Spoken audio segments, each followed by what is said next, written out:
the January 6th investigation, and also into the special documents investigation.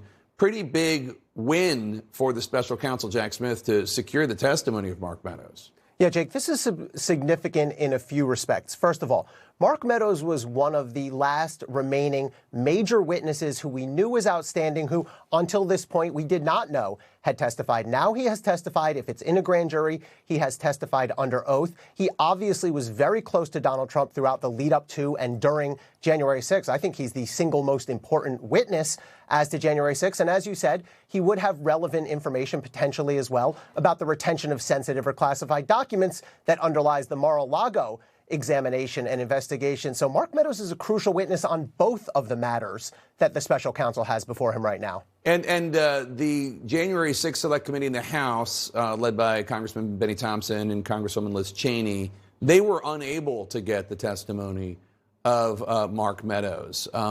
So this is potentially very significant.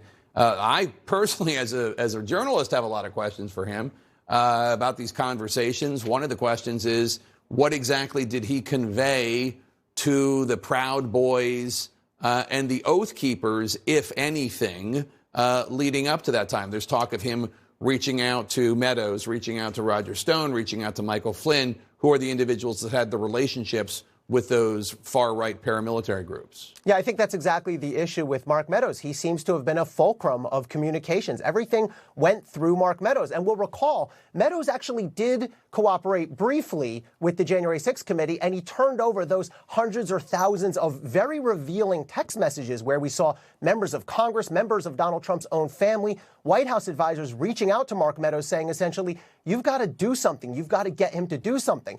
Now, Mark Meadows then suddenly hit a wall and basically said, nope, I'm not cooperating anymore. And he was actually held in contempt by the January 6th committee, although DOJ declined to prosecute him. So one of the big questions I have about the testimony that we're now learning Mark Meadows gave is, under what conditions did he give that testimony? We know that he raised an executive privilege objection, basically saying, I can't testify about these confidential communications with the president, but he lost that fight. He and Donald Trump lost that fight in court. I wonder whether Mark Meadows took the fifth and had to be given immunity in order to testify.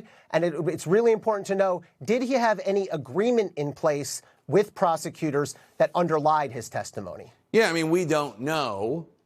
We don't know whether he did this voluntarily because he's a good citizen and cares about law and justice and the United States of America, or if he was worried that the DOJ maybe had something on him, and potentially they could have pursued the contempt of Congress charges. That's what we know. There might have been other things. Yeah, I think that's exactly right, Jake. And let's remember, any person, including Mark Meadows, always has the right to take the fifth. And frankly, if I was advising Mark Meadows, even if he falls into a gray area, the easy advice here is take the fifth. Don't take the risk of incriminating yourself. Now, there's a way you can reach a deal for testimony in a situation like this, where Meadows, if I was representing Meadows, I would say he's willing to testify, DOJ, if you give him immunity, meaning he will testify, but you cannot use his testimony against him. And essentially that means you cannot prosecute him. Those type of deals are quite common. We don't know whether that's what happened here with Mark Meadows, but the fact that he testified, I think, raises that question. Was there some sort of deal in place? And that doesn't mean to suggest that there's any sort of nefarious deal, but what was the agreement and what were the specific terms on which he testified here? So that's the January 6th investigation that I was talking about in terms of the questions about the communications and what you said about him being the fulcrum of communications. What about the classified documents investigation? One assumes Mark Meadows, the White House Chief of Staff, would have some sort of supervisory role when it comes to packing up boxes. Donald Trump, not exactly known for being a detailed-oriented individual.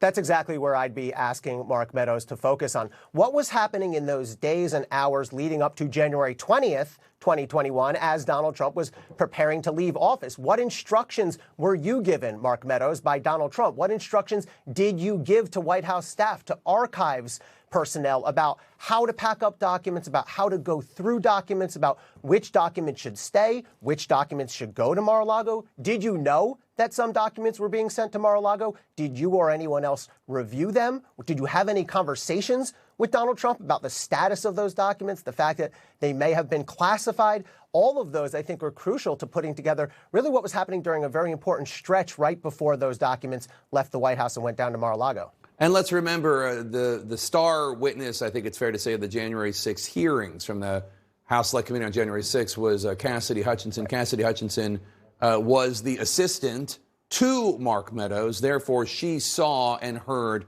a lot of things, although certainly not as much as her boss, the White House Chief of Staff, Mark Meadows, who no doubt knows much, much more. I am sure that prosecutors went through Cassidy Hutchinson's testimony in front of the January 6th committee that we all remember about a year ago, and any other testimony she's given to a grand jury with a highlighter, and used that as one of the bases on which to question Mark Meadows. Like you said, Jake, Cassidy Hutchinson was a top advisor and counselor to Mark Meadows, and she gave us testimony about various things that she observed firsthand and various conversations she had with Mark Meadows. And there were other critical conversations that Cassidy Hutchinson testified about that happened right before January 6th, where she said Meadows went and met with the president. Now, I wasn't in there for that conversation, but Meadows told me that here's what said, or Meadows didn't really tell me much about it. And so what you want to do as a prosecutor is go through each of those and go, okay, now we've pierced executive privilege. You cannot hide behind that. Tell us what you and Donald Trump discussed in the White House or elsewhere in those crucial days and hours leading up to January 6th.